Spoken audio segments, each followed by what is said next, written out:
భారతదేశం అంతా వాచ్ చేస్తుంది, నేషనల్ మీడియాలో లోకేష్ మానిటర్ చేస్తున్నాడు అని ఎట్లా చెప్తాడు?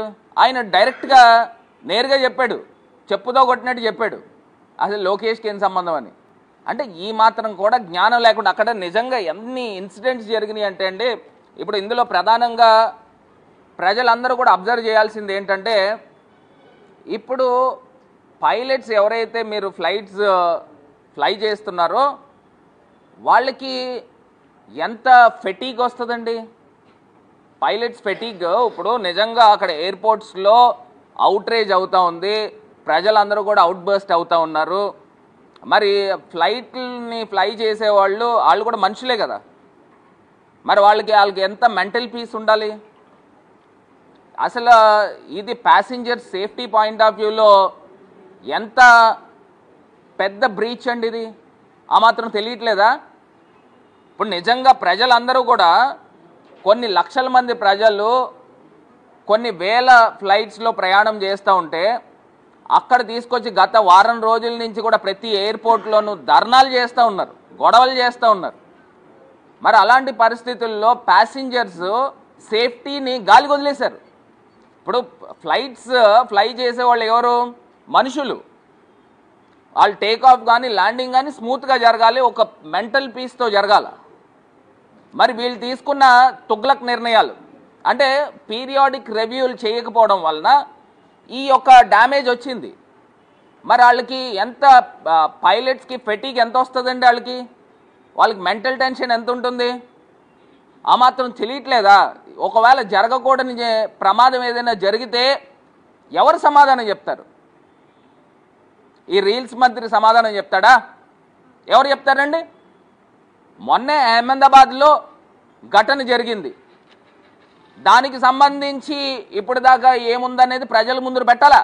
అసలు కారణం ఏం జరిగింది, అసలు ఎందుకు ఫ్లైట్ కూలిపోయింది, దానికి సంబంధించిన ఆ ఘటనకు సంబంధించిన కారణాలు ఇప్పుడు దాకా పబ్లిక్ డొమైన్లో పూర్తి స్థాయిగా పెట్టాల. అది మరొక ముందే ఇవాళ తీసుకొని ఫ్లైట్ రెగ్యులేషన్స్ తీసుకుని వచ్చారు, బాగానే ఉంది. పీరియాడిక్ రివ్యూ ఏది నాయనా? ఇక్కడే కదా మీకు తెలిసిపోతుంది మీ సామర్థ్యత ఏంటనేది. అక్కడ ప్రపంచ దేశాల నుంచి రష్యన్ ప్రెసిడెంట్ భారతదేశంలో ఉంటుండగా మరి ఇంత దారుణమైన ఇన్సిడెంట్ భారతదేశ ఎయిర్పోర్ట్స్ అన్నీ కూడా జరుగుతూ ఉన్నాయి. అంటే భారతదేశం పరువు పోయినట్టు కాదా? ఈ యూజ్లెస్ మినిస్టర్ వలన, ఇన్కాంపిటెంట్ మినిస్టర్ వలన. కేవలము అందులో తెలుగోడంట, సిగ్గు కూడాను.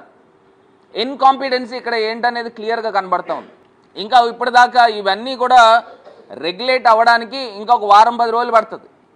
మళ్ళీ ఇంకోటి ఏంటనుకున్నారు, ఎవరైతే ఇప్పుడు ఈ ఆర్డర్ ఇచ్చిన సివిల్ ఏవియేషన్ మినిస్ట్రీ మళ్ళీ ఆర్డర్ వెనక్కి తీసుకొని ఫిబ్రవరి దాకా టైం ఇస్తూ ఉన్నారు. అంటే ఇప్పుడు ఒక రకంగా ప్రైవేట్ వాళ్ళు, ఇండిగో ఎయిర్లైన్స్ వాళ్ళు బెట్టి చాకరీ అంటారు, మన పూర్వం రోజుల్లో గొడ్డి చాకరీ అని వినేవాళ్ళం. ఆ రకంగా గొడ్డి చాకరీ చేయిస్తూ ఉన్నారు.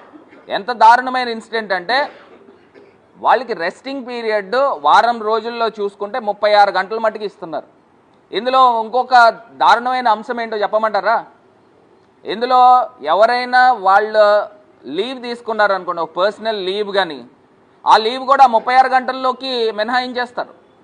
ఇప్పుడు వాళ్ళకి ఏదైనా ఒక అర్జెన్సీ వచ్చి ఒక 2 రోజుల్లో 3 రోజుల్లో లీవ్ పెట్టారనుకోండి, ఈవెన్ పైలట్స్ కానీ క్రూ కానీ ఎవరైనా కానీ వాళ్ళు వారం రోజుల పాటు గొడ్డు చాకరీ చేసేయాలి. వాళ్ళకి 36 అవర్స్ వర్తించదు. ఇది అందరూ కూడా గుర్తుపెట్టుకోవాల్సిన అంశం. అంటే ఇంత దారుణంగా మరి రామ్మోహన్ నాయుడు గారు ఈయన మంత్రి కింద ఉంటూ ఈ రకమైన కార్యక్రమం చేస్తూ కేవలం మిస్టేక్ ఏంట్రా అంటే లైట్గా తీసుకున్నాడు. పీరియాడిక్ రివ్యూ చేయకపోవడము ఇది ప్రధానమైన లోపం. నెంబర్ 2, ఫేజ్డ్ మేనర్లో ఇంప్లిమెంట్ చేయాలి. మీరు ఇంప్లిమెంట్ చేసేదేదో ఫేజ్డ్ మేనర్లో ఇది కంప్లీట్ అయిన తర్వాత నెక్స్ట్ ఫేజ్ తర్వాత నెక్స్ట్ ఫేజ్. మీరు సంవత్సరంన్నర టైం ఇచ్చారండి ఈ ఎఫ్డిటిఎల్ నార్మ్స్ని ఫాలో కావాలి అని చెప్పి. మరి దీనికి సంబంధించి పైలట్స్ ఉండాలి కదా. మరి పైలట్స్ని ఎంతమందిని హైర్ చేసుకున్నారు? ఆ పైలట్స్ ఈ పలానా 3 monthsకి 150-200 మంది పైలట్స్ని హైర్ చేసుకున్నాము. పోనీ ఇండియాలో లేరు ఆ కాంపిటెన్సీ ఉన్నవాళ్ళు, మేము వేరే దేశాల నుంచి తెచ్చుకున్నాము. ఇవన్నీ కూడా పీరియాడిక్ రివ్యూ చేయాలి కదా, ఎందుకు చేయలేదు? అంటే మీరు అంత లైట్గా తీసుకున్నారా? అంటే భారతదేశంలో ప్రజల ప్రాణాలని ఇంత లైట్గా తీసుకున్నారా? ఈ రకమైన అవుట్బర్స్ట్ అవుతుందని ఆ మాత్రం జ్ఞానం లేకుండా ఉన్నారా? ఇప్పుడు ఒకటే అండి, ఇది మినిస్టర్ యొక్క ఇన్కాంపిటెన్సీ. ప్రధానంగా చూస్తే పీరియాడిక్ రివ్యూ చేయాలి. ఇదే ఇండిగో ఫ్లైట్కి సుమారుగా 5,400 మంది పైలట్స్ ఉన్నారు.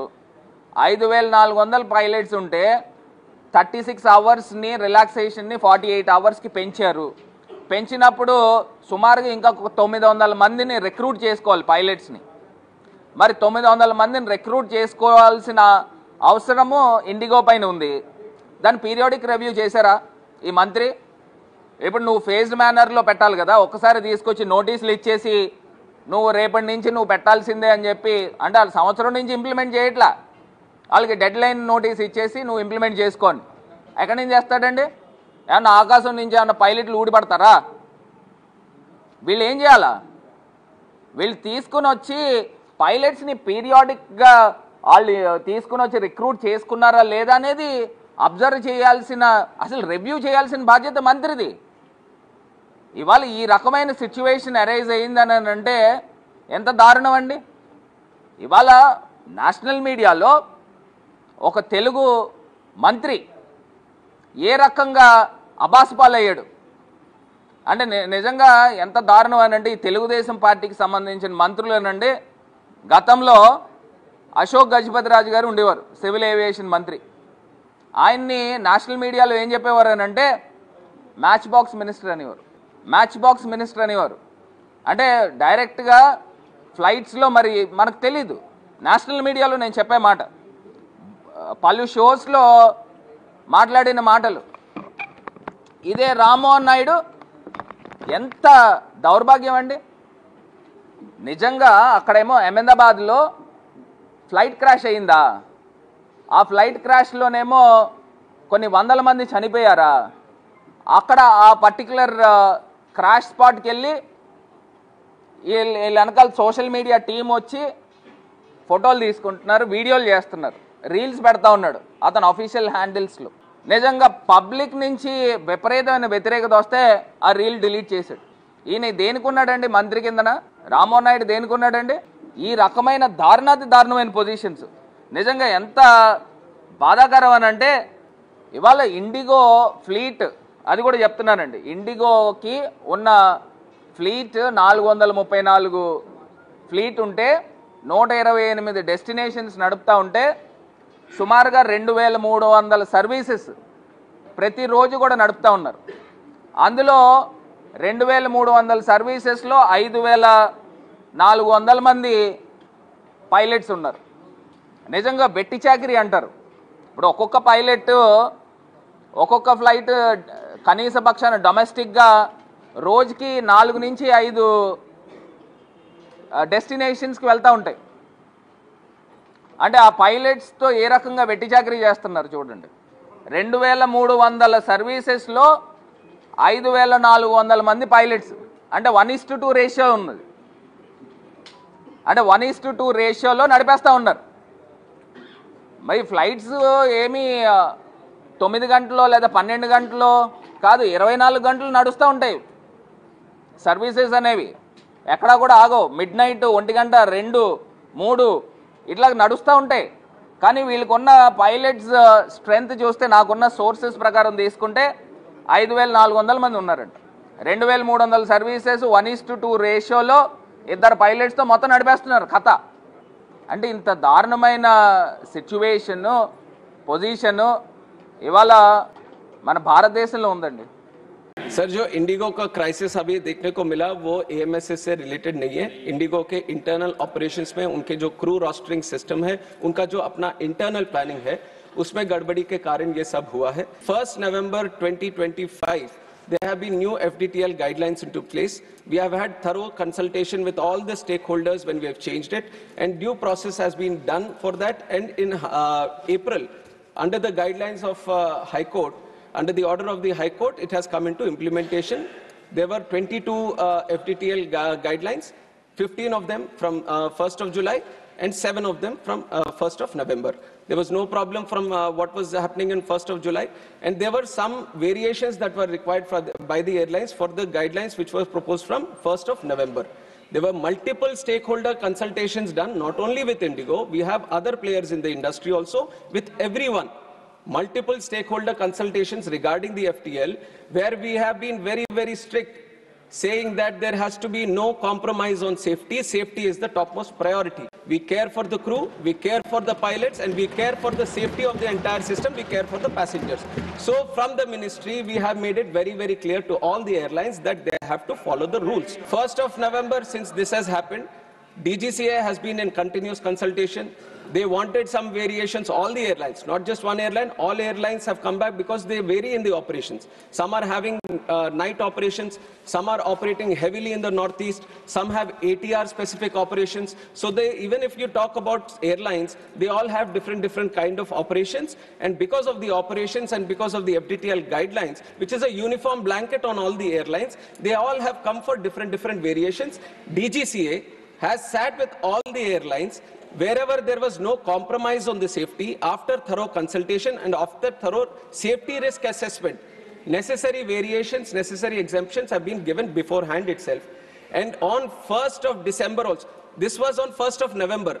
What Honorable Member has also observed, we are talking about December 3rd, after 1 month.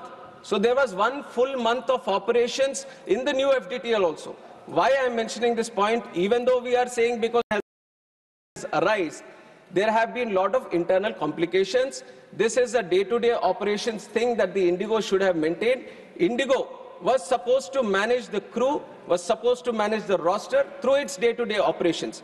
We are there to check if the FDTL is properly implemented or not, and there has been no compromise on that side. And for 1 thorough full month, we have been observing. On 1st of December, we had a meeting with Indigo on FDTL itself. When they required some clarifications, we have given the clarifications also with that idea, and they have not flagged this issue. So everything was running normal till then. Suddenly we have observed this on 3rd. Immediately when this was observed, the ministry came into the picture. We have taken over the situation at the airports. We have consulted all the stakeholders.